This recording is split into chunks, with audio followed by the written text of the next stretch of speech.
people are still working on.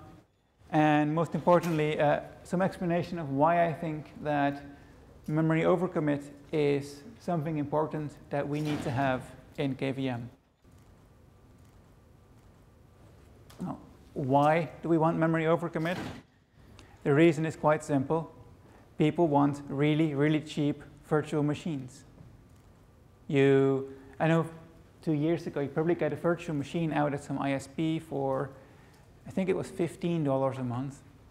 And chances are, they're now maybe $12 or $10 a month. And a few years from now, you'll be able to get your virtual machine for $8 or $7 a month. And when you get to the point where people move their 10,000 virtual machines from one provider to another provider because they can save 50 cents a month per virtual machine, costs really start to matter. However, they do want their 4 gigabytes of memory or however much it is. They want to see that at all times. They want to be able to use it when they need it. And another thing to keep in mind, hardware is getting cheaper, but you still need a large number of users per system because electricity is getting more and more expensive. So overcommit is something that we would like to have. I mean, we have overcommit with KVM now, but the big challenge is how do we make overcommit fast? At the moment, overcommit with KVM is really, really simple. Each KVM guest is a Linux process.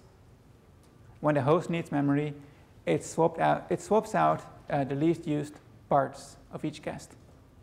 When the guest needs it back, it tries to access the memory. The host sees that it's not there. Page fault happens. The host will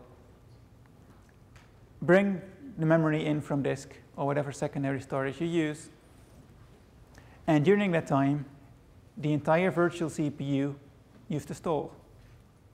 You can have a simple process sitting there, accessing a little bit of anonymous memory of the process, so some page cache.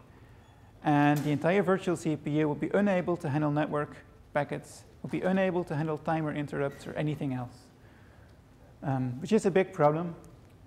This was solved during the last year by Gleb's async page faults, where we introduced a really clever concept in KVM.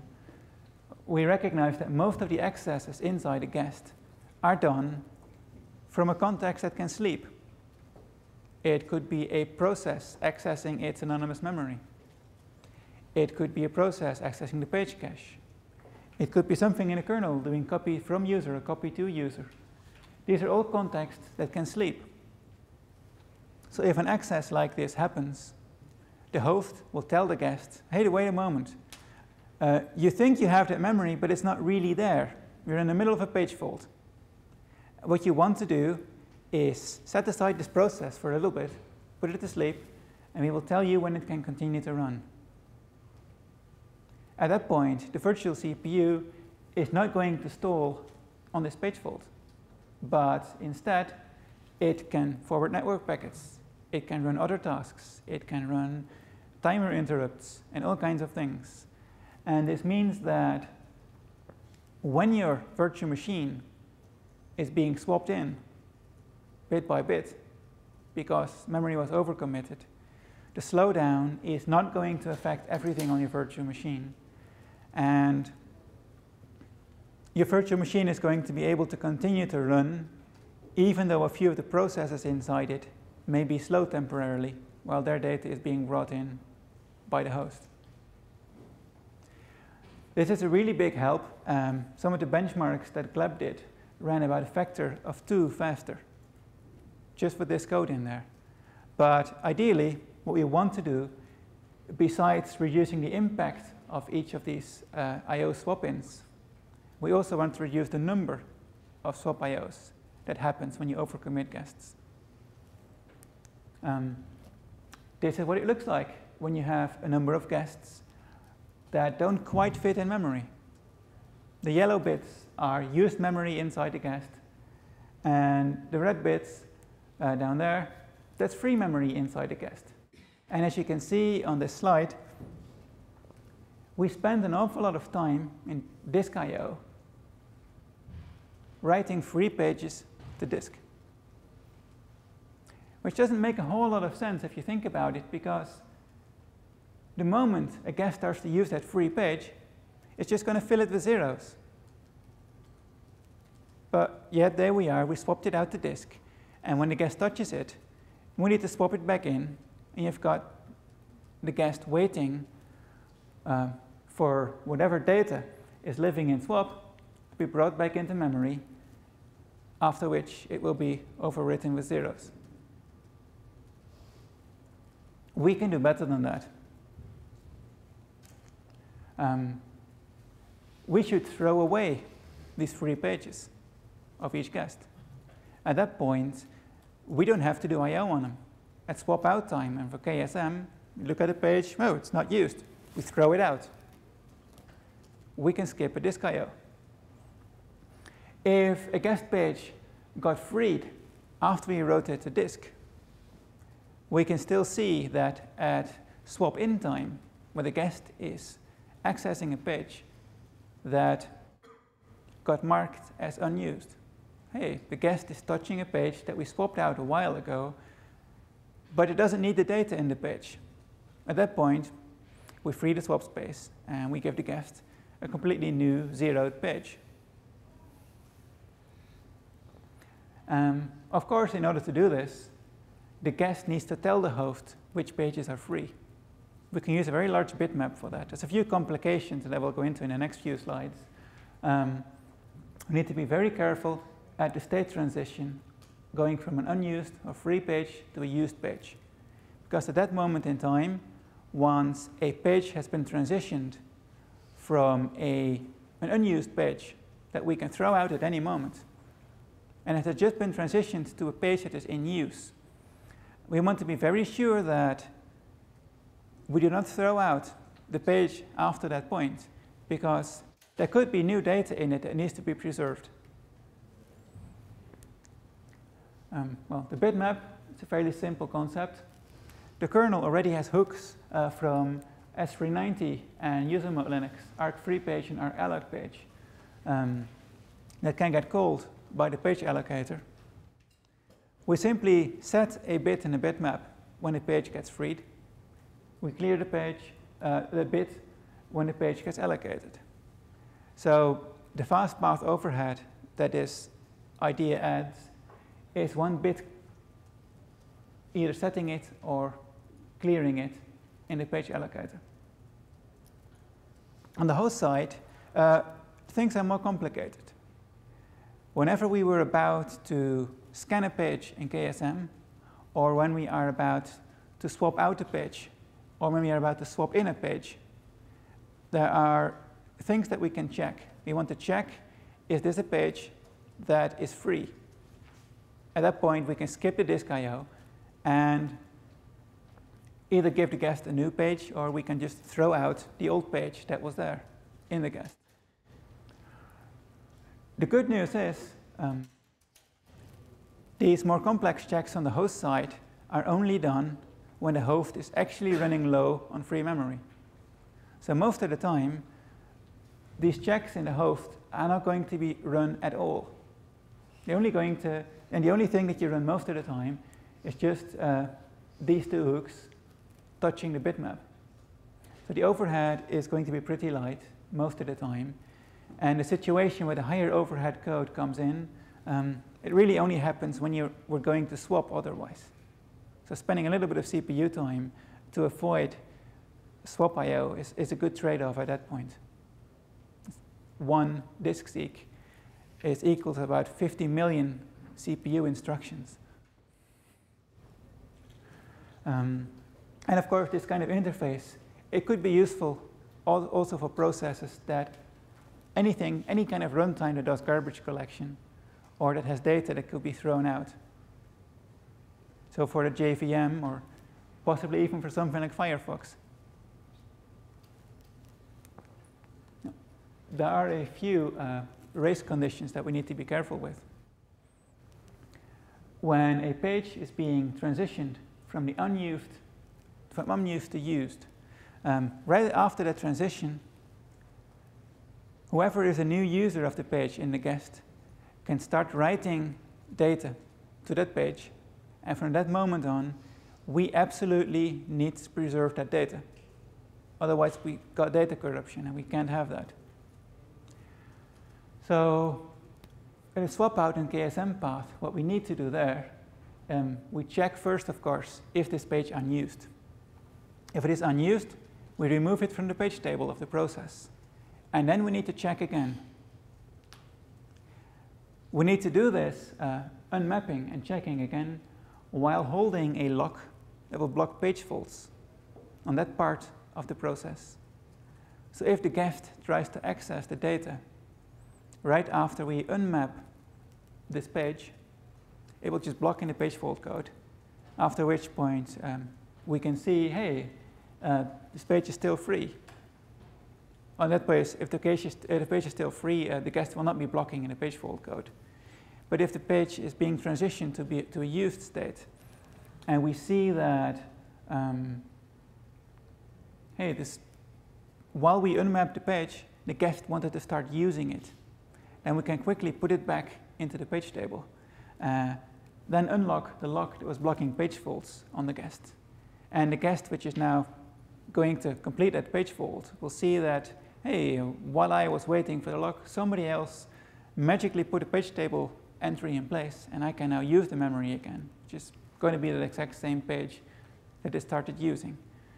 So this way we protect the state transition for the swap out and the KSM path where we were about to throw out a page. Swap IO, swap in IO avoidance is a fun one too, because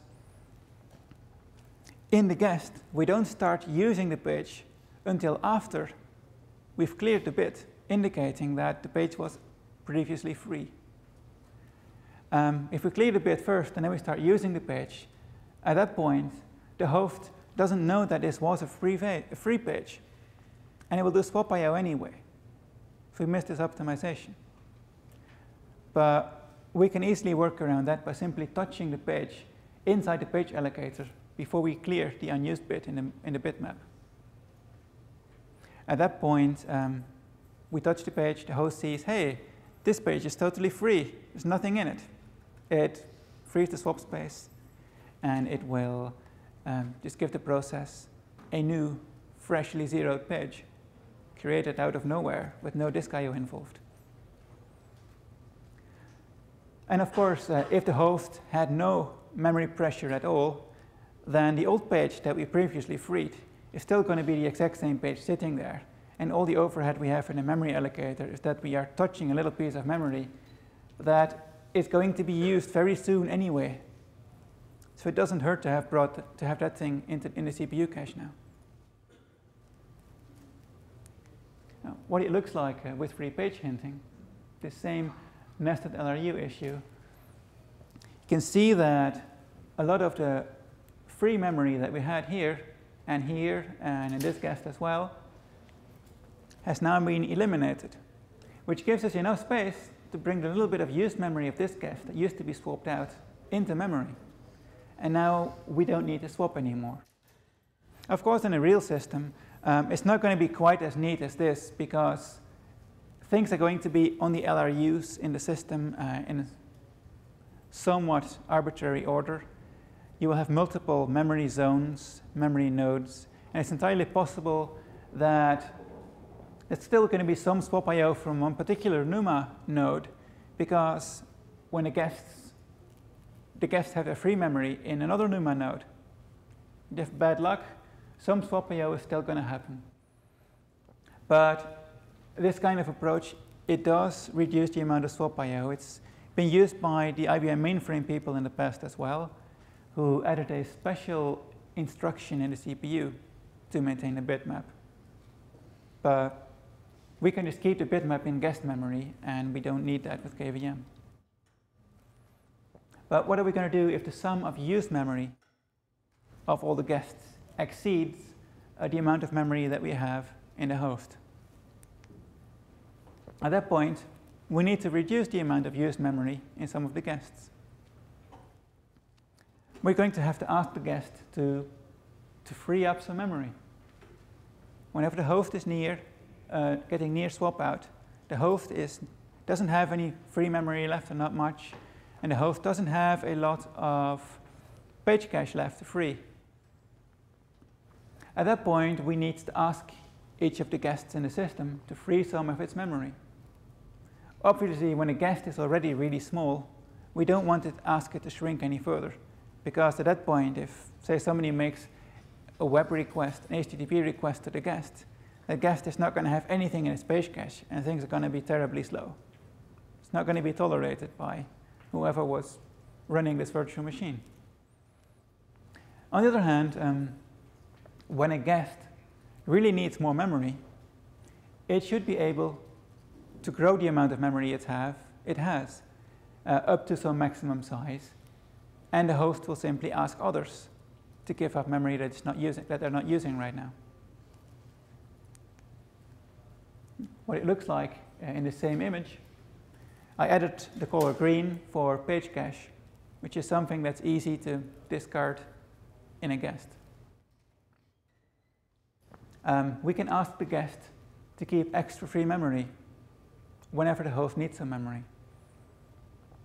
There's a number of algorithms that we can use for that. Don't know yet what's going to work best. Just going to require some experimentation, and you will see patches show up on the list at some point. And not a whole lot of time to go into a lot of detail on that, so I kind of left that out of this talk. The basic idea is that we can avoid even more swap I/O if we ask the guests to free some of their memory, which we then can pick off either through ballooning or through free page hinting from a guest, and take it back for into the host and give it to somebody else. In fact, if we were to free most of this green memory in here, there would be enough to fit another guest into the system.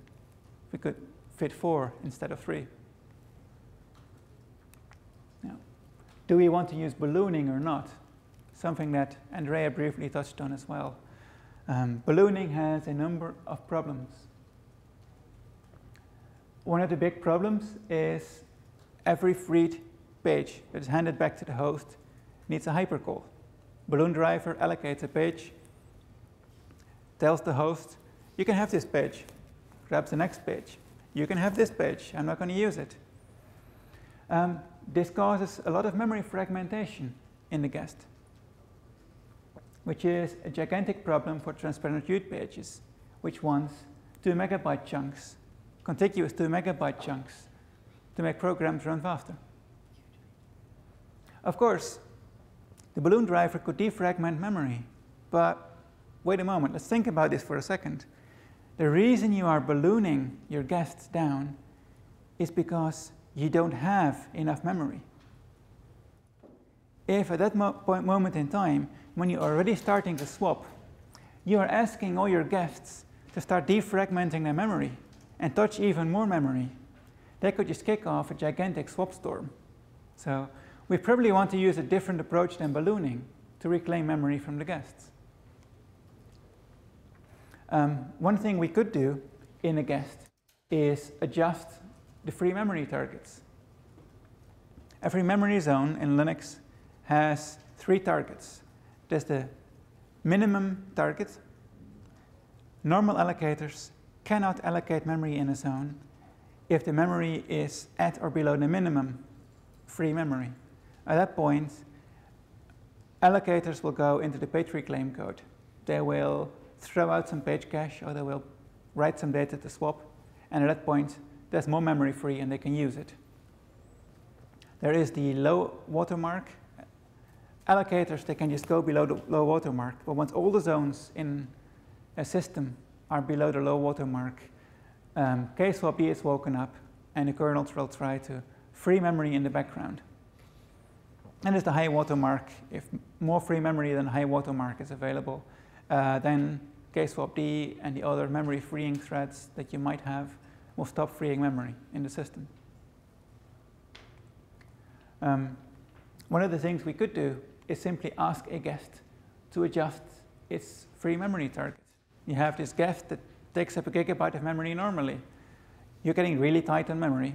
You send the guest a message. Could you keep 32 megabytes of extra memory free? Maybe a minute later, you can give it back. If you need it later on, you can use the memory again. If the guest doesn't need it later on, then he's not going to be using it. So they just sit there as free pages that are not backed by any real memory on the host side.